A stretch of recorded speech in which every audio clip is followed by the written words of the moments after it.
Good morning, everybody. My name is Gabby. I am here with Harper.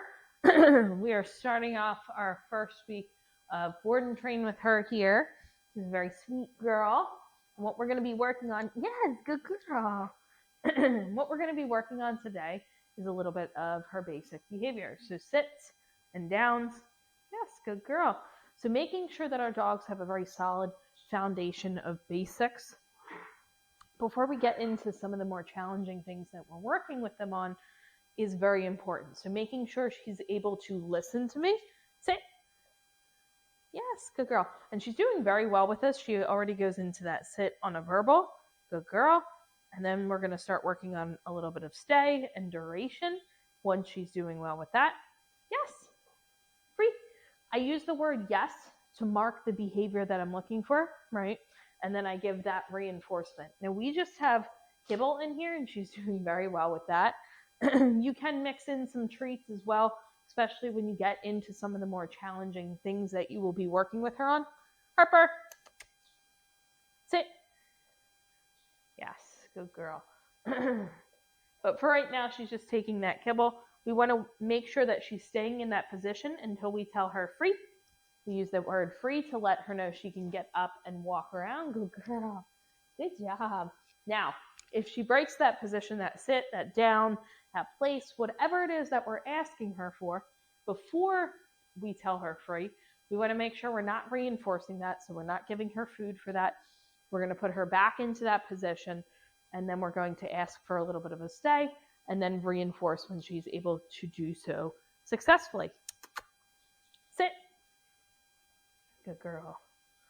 So once she's doing well with duration, you're able to have her stay in that position for 5, 10, 15 seconds.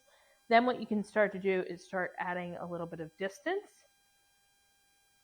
So when she's doing well with something, then we start to make it free, a little bit more challenging. When she's doing well for at least 80% of the time, then we can start to increase a little bit of, again, that duration, the amount of time she's in that sit or that down, that distance, so taking a couple steps back to the side, or distraction, okay? So increasing a different layer of distraction into the training session. So right now we are inside the barn in a low distraction environment. When you get her home, you want to work in the same type of environment, okay? We want to make sure we're setting her up to succeed in an environment that's not as challenging. And then as she starts to go through this program, then we're going to increase that difficulty and we're setting her up for success by doing so. Okay? Come here. Sit. So right there, I need to use a little bit of a reminder with that hand signal.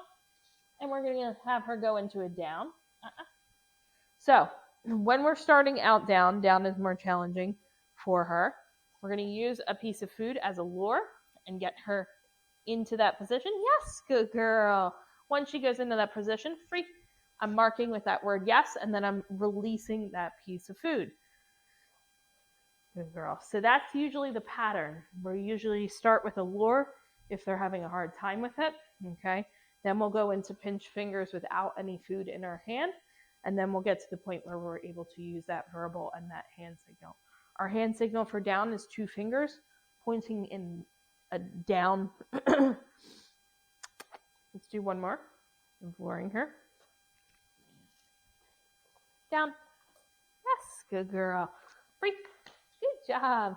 So she is doing very well with this. If you guys have any questions on this at all, let us know in the comments below. And we will see you next time. Good girl. Let's go.